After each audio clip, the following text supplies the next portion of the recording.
All right, let's dive into something we all use every day but don't often think too hard about. Hmm. Morality. To help us out today, we're using the Stanford Encyclopedia of Philosophy. Got to have those big, credible sources. So we're going deep into the philosophy side here, trying to figure out what morality really is, not just what we assume it is. Yeah. Is there one universal set of rules for being good no matter who you are? Or is it just different cultures doing their thing, no right or wrong? And can we even define morality?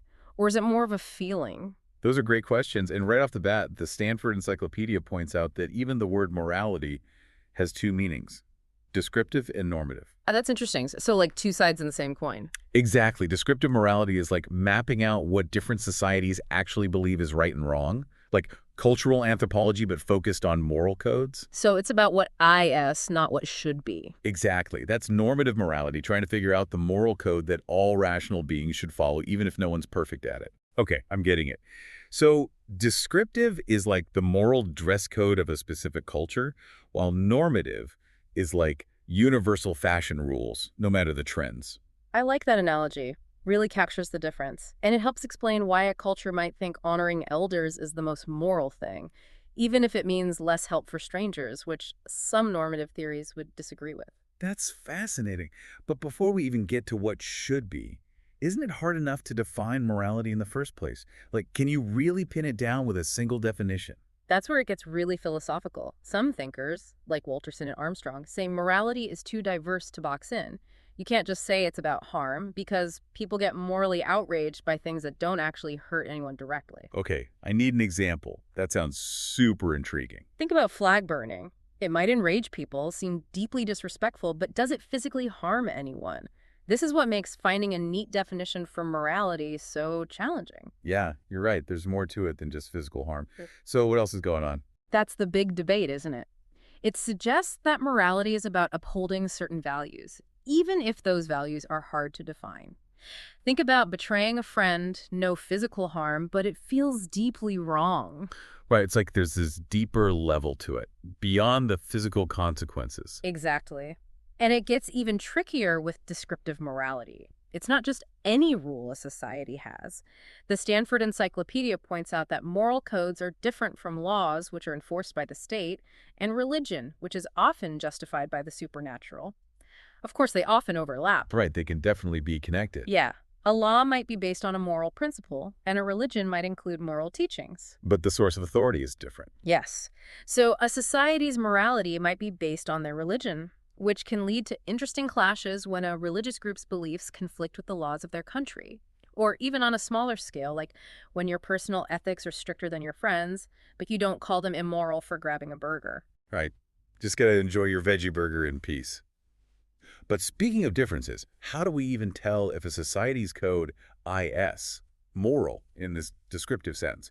Whose morality wins in an argument? Well, that's the tricky part. It's part of what makes studying descriptive morality so complex. It's about understanding different ideas of right and wrong, not necessarily judging them, at least from a purely descriptive viewpoint. Okay, so no easy answers there.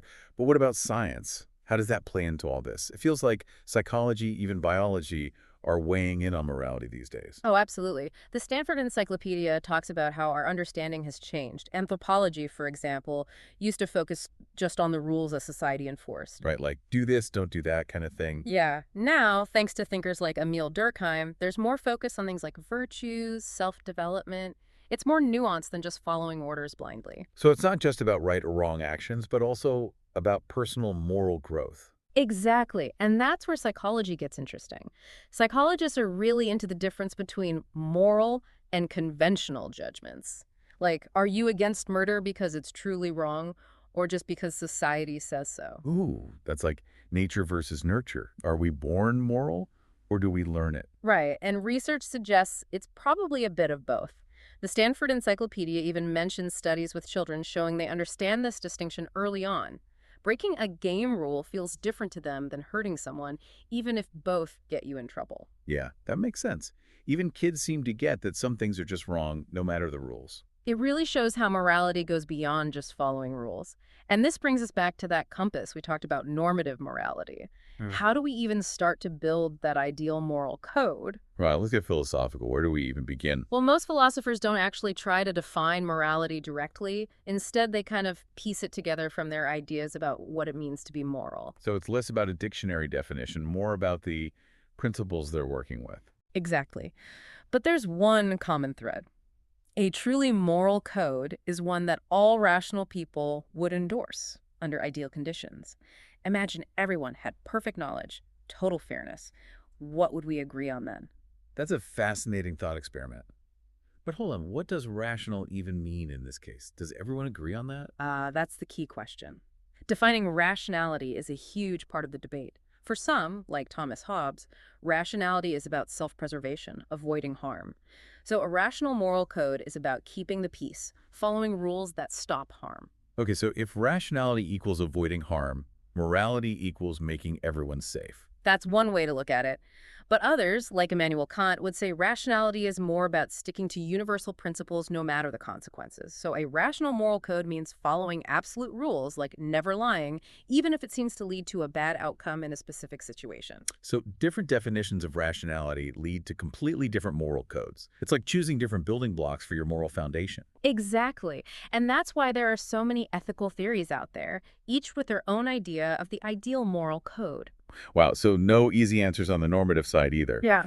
But I'm sensing this idea of morality as a public system is pretty important. What does that even mean? It's key to understanding how morality works, even without a single definition. Think of it like a set of rules everyone should know and follow, even though it's informal.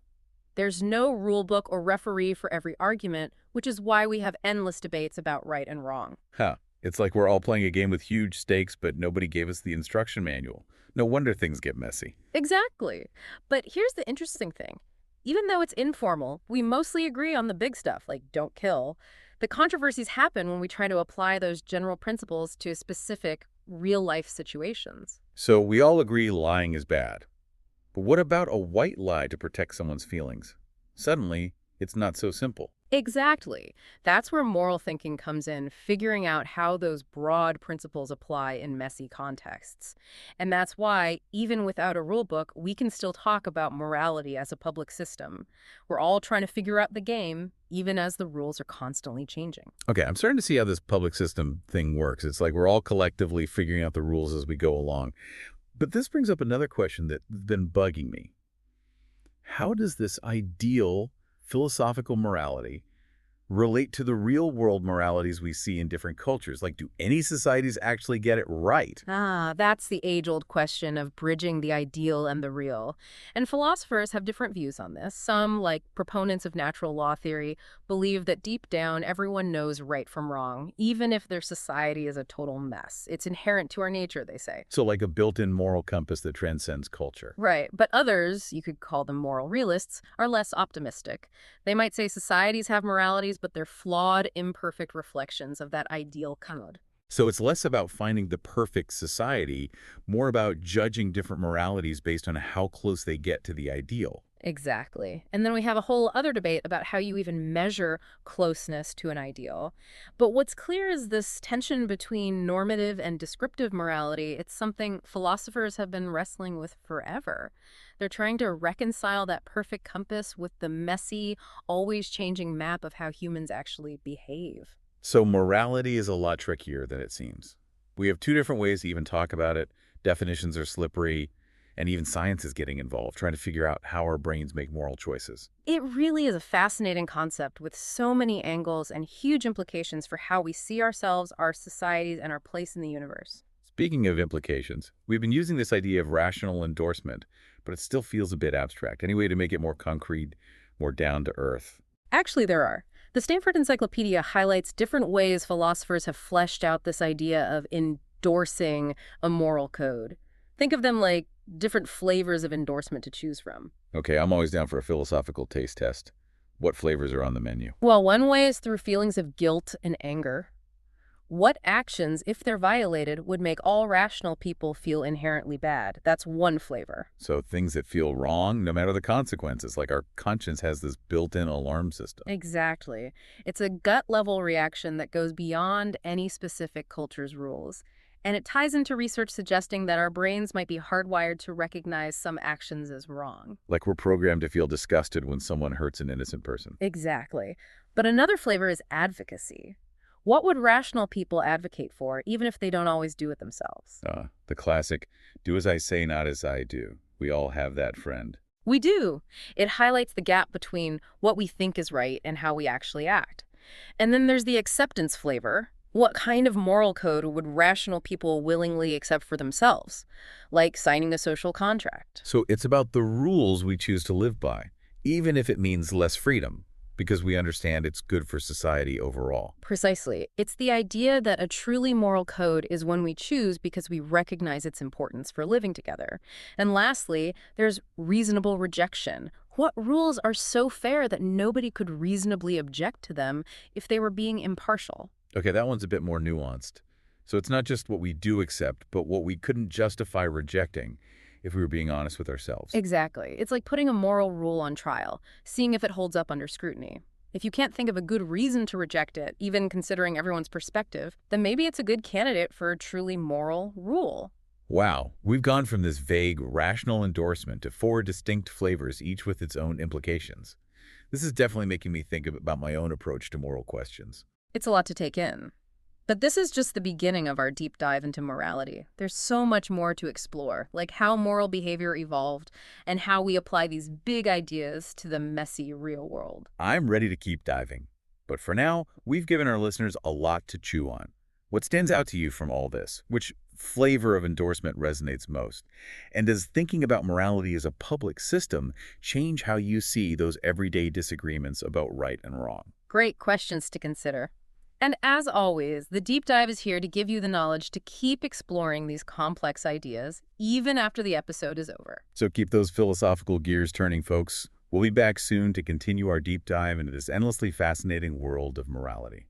So picking up where we left off, let's look closer at how different fields are tackling this whole defining morality thing. Yeah, it's wild how something we deal with every day can become so complex when you start, really analyzing it. Absolutely. And the Stanford Encyclopedia really emphasizes that point. It mentions how psychologists and anthropologists, for example, are really looking for clear ways to separate moral judgments from other types of judgments. Makes sense, right? Mhm. They're working with real-world data, trying to understand people's actual beliefs and actions. Mm. Vague philosophical ideas about, the good might not be that useful for them. Exactly. They need practical tools that work in the field, so to speak. But the funny thing is, even though they're all about empirical research, they're still bumping into those same age-old questions about what makes something moral in the first place. So are they having any more luck than the philosophers? Has anyone cracked the code and found a, definitive formula for defining morality? Not really. The Stanford Encyclopedia actually mentions a philosopher named Abraham Adel who was complaining about this very issue, decades ago. He said anthropologists were just assuming everyone knew what morality meant without actually defining it. That's like trying to bake a cake without knowing what ingredients you need. You might end up with something, but it's not going to be what you were hoping for. Exactly. And Adel warned about the danger of just lumping moral systems together with any system of social control. Just because a society enforces a rule doesn't make it a moral rule, right? Right. There's a difference between don't jaywalk and don't murder. One's about keeping things orderly. The other feels way more fundamental. Exactly. And this leads to another point from the Stanford Encyclopedia. There's this idea that altruism, unselfish concern for others, is at the heart of what we call moral. But is that always true? That's definitely a common idea, right? Be kind, help others. It's how we often teach morality, especially to kids. It is. But some anthropologists are actually questioning that assumption. They're finding that lots of things we in the West consider moral show up in other cultures, even if those cultures don't put the same emphasis on altruism. So maybe different cultures have different ways of getting to the same moral destination, different paths through the forest, but everyone ends up in the same clearing. It's possible. Mm. And it shows that we need to be careful about imposing our own cultural biases when we try to define morality in other societies. It's that whole don't judge a fish by its ability to climb a tree thing, right? What works for one culture might not work for another. Exactly. And this whole search for a clear definition of morality isn't just happening in anthropology. The Stanford Encyclopedia even mentions evolutionary biologists getting into the mix. Really? Biologists. Wow. I guess it makes sense, though. If morality is so crucial for human societies, it's only natural to wonder where it came from, how it developed over time. Right. Some biologists have tried to define morality in terms of things like fairness and reciprocal altruism, that whole you scratch my back, I'll scratch your idea. So morality evolved because it helped us survive as a species. Like, the more we cooperated, the better our chances of passing on our genes. That's the basic idea. But of course, it's not quite that simple. Other biologists argue that morality is more about our evolved ability to make judgments, to recognize right from wrong, and then communicate those judgments to others. So it's not just about acting morally, it's also about being able to think morally, Yeah. having the mental capacity to make those distinctions. Exactly. And this ties into some research in psychology that suggests moral judgment might actually be a natural kind. A natural kind. Wait, are you saying there's like a morality gene hidden somewhere in our DNA? Not necessarily a single gene, but maybe a whole set of cognitive mechanisms hardwired into our brains. And there's some evidence for this. First, some moral concepts like the ideas of obligation, permission, prohibition seem to be pretty much universal across cultures. So the specific rules might vary, but the underlying structure of moral thinking is the same, like a universal moral grammar. That's the idea. Second, some psychologists argue that we learn these moral concepts way faster and more intuitively than we should if we were starting from scratch. They compare it to how kids learn language. Even with limited input, they pick up those complex grammar rules so quickly. So we have a moral grammar in our brains, just like we have a language grammar. That's a really cool idea. Right. It's like morality is baked into us at a fundamental level. Exactly. And this moral grammar might be what helps us understand the world in ethical terms. That's so fascinating. But it still doesn't fully answer the question of how to define morality, does it? We're still kind of circling around the issue. Unfortunately, no. And the Stanford Encyclopedia points out that this whole lack of a clear definition is actually becoming a real problem in the world of artificial intelligence. Oh, right. Because if we're going to have AI making decisions that affect our lives, we want to make sure those decisions align with our values, with our sense of morality. Hmm. But if we can't even agree on what morality is, how can we possibly program it into a machine? That's the million-dollar question. It's like we're trying to teach a robot how to bake a cake, but we don't even have the recipe ourselves. That's a perfect analogy. We're asking AI to be morally responsible, but we haven't even figured out what that means for ourselves. Yeah. So what's the solution? Are researchers working on ways to, like, define morality for AI? Some researchers are definitely pushing for more clarity and consistency when it comes to defining morality in AI research. It's a hot topic.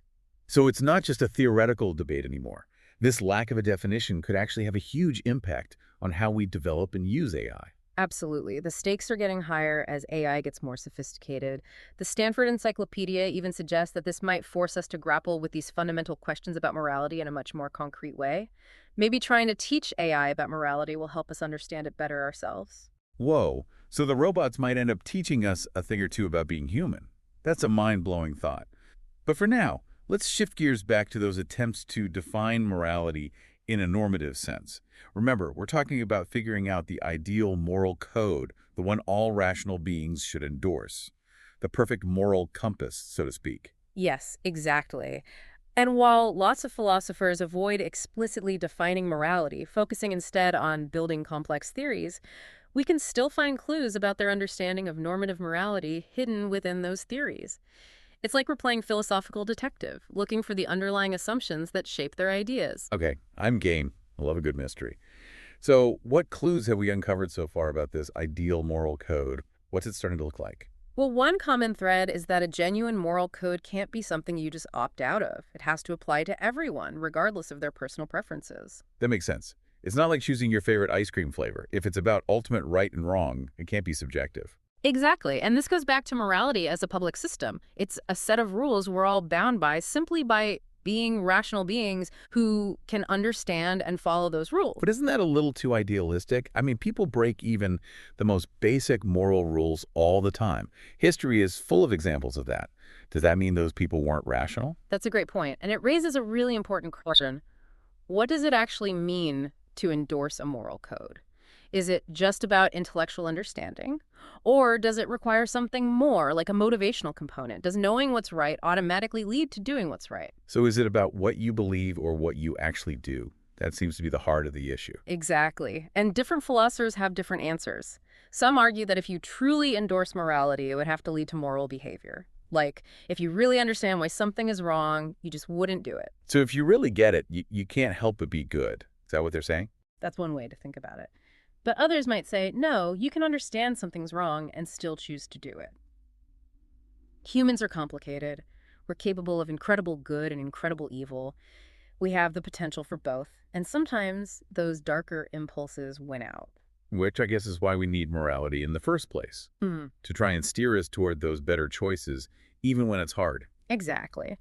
But it also reveals this tension within the concept of a normative moral code. If we can choose to ignore it, even if we understand it, what kind of authority does it really have over us? How do we reconcile this ideal with the reality of human imperfection? It's like morality is this little voice whispering in our ear trying to guide us, but we can always choose to turn up the volume on our own selfish desires and drown it out. That's a great way to put it. And this leads to another question.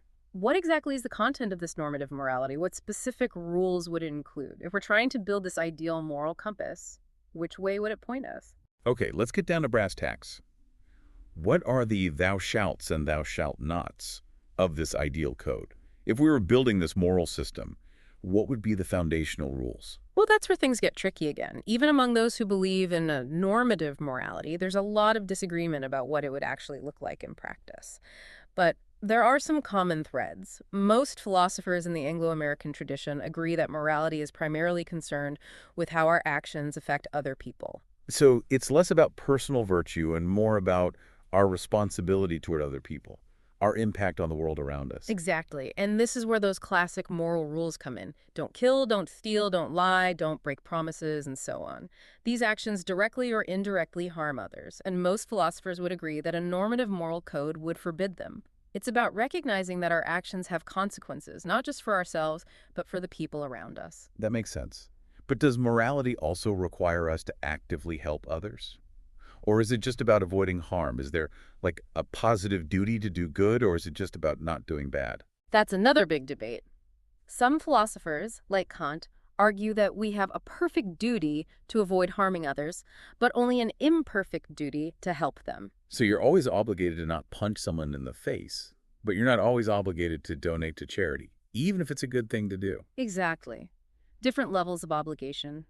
This idea of perfect versus imperfect duties pops up in a lot of moral theories. Even those who believe in a duty to help others would likely agree that not doing so doesn't require the same level of justification as actively harming someone. It's all about Okay, degrees. that's interesting. You don't need a super compelling reason to skip volunteering at the soup kitchen, but you better have a really good reason to punch someone. Precisely. But this focus on actions affecting others raises another interesting question. Hmm. What about behaviors that seem to affect only ourselves, like using recreational drugs or choosing not to develop your talents? Do those things fall under the umbrella of morality? Ooh, that's a tricky one. Does morality have a say in what we do in our own homes, as long as we're not hurting anyone else? Where's the line between personal freedom and moral obligation? Right. Some philosophers, like Kant, argue that morality does extend to those self-regarding actions. They might say that harming yourself goes against your rational nature, violating moral principles. So even if you're the only one affected, it's still morally relevant. That's interesting. It is, but others would argue that no, morality is primarily about our relationships with other people. It's about how we live together peacefully, not about dictating every aspect of our private lives. Which makes sense historically, right? Morality often developed as communities were trying to figure out how to live together without, constantly killing each other. Exactly. And this is where distinguishing between morality and religion can be important. Some argue that the idea of morality governing even our self-regarding actions comes from religious traditions, where you have a duty to God regardless of how your actions affect other people. So it's like that old saying, you can't escape God's judgment, even in the privacy of your own heart. Exactly. But if we're talking about a purely secular morality, The focus is probably going to be on actions with social consequences, those that impact the well-being of others. That makes sense. So we've explored all these different ways of thinking about morality, from descriptive to normative, from cultural variations to the role of biology and psychology. But the big question remains, how do we bridge the gap between this ideal normative morality and the messy realities of human behavior? How do we connect that perfect compass to the ever-changing map of our actions? Ah, yes, that's the perennial challenge. And that's where things get really interesting. It really feels like we're like explorers, Yeah. Yeah. charting this unknown territory of morality. We've got philosophers giving us all these compasses and maps, but no one seems to agree on which way is true north. That's a great way to put it. And the Stanford Encyclopedia actually explores this very tension by looking at the relationship between normative and descriptive morality. Remember, normative is that ideal code we should all endorse, while descriptive is all about the actual codes different groups have out there in the world. Right. So how do those two connect or not connect? Is there a point where a descriptive morality gets so messed up that it's not even morality anymore? Like, is there a limit to how far a society's moral code can stray from the ideal before we say, nope, that's not morality, that's something else entirely? That's a question that keeps those moral realists, the folks who believe in an objective morality, up at night. Some argue that, yeah, descriptive morality needs to at least resemble normative morality in some way to even count as morality. So, like, there's a line in the sand. Every society has something they call morality, but some are so far off the mark that they're better described as like systems of oppression or social control. Exactly. They might say, sure, every society has a recipe for morality, but some of those recipes, they're more like a bowl of dirt than a chocolate chip cookie. At a certain point, you're just playing a different game. I love that analogy. So, are most societies at least trying to hit the same target, even if some have better aim than others? That's one way to think about it. And this is where theories like natural law come in. Remember those. They suggest that all rational beings, no matter their culture, have this innate ability to know right from wrong. It's like everyone's born with that moral compass, even if it gets a bit rusty or points in the wrong direction sometimes. Exactly.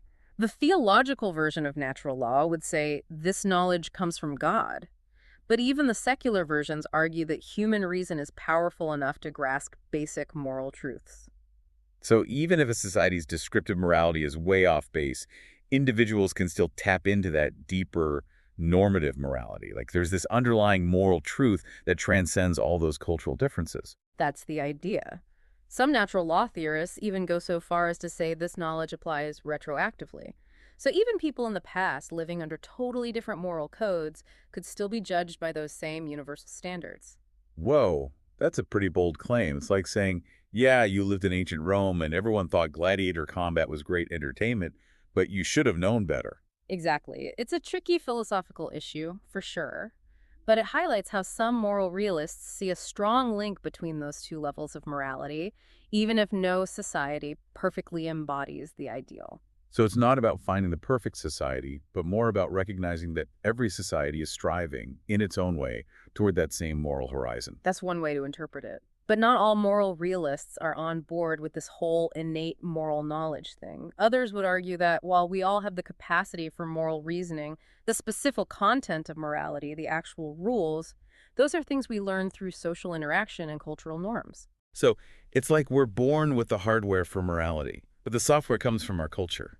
Nature gives us the structure, but nurture fills in the details. I like that. That's a great way to put it. And it really emphasizes another key point. For most moral realists, morality is a public system. It's not some kind of secret knowledge that only a special few can access. Right, it's got to be something we can all grasp, something we can potentially agree on. Otherwise, how could it actually guide our behavior? Exactly. And that's why philosophers like Kurt Bayer and John Rawls really rejected this idea of esoteric morality that judges people even if they have no way of knowing the rules. It would be like getting a parking ticket in a lot with no signs.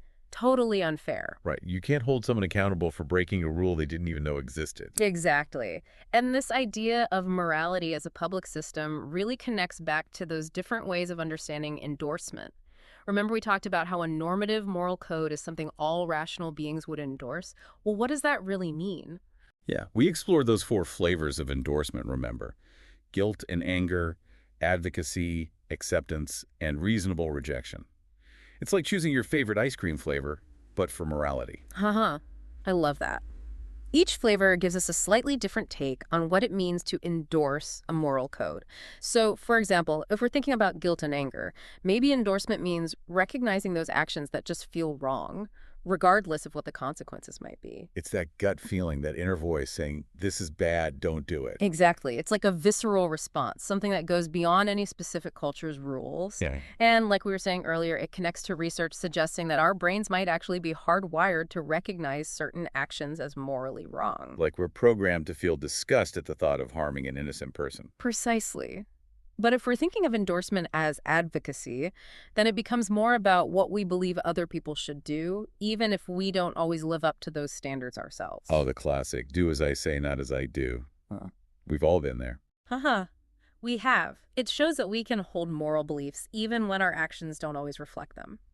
And this leads to that acceptance flavor. What moral rules are we actually willing to live by, even if it means giving up some of our freedom? It's like that whole social contract idea, right? We sacrifice some individual liberty for the benefits of living in a society where, hopefully, everyone follows the rule. Exactly. That social contract idea is a big part of lots of moral theories. And then finally, we have that reasonable rejection flavor.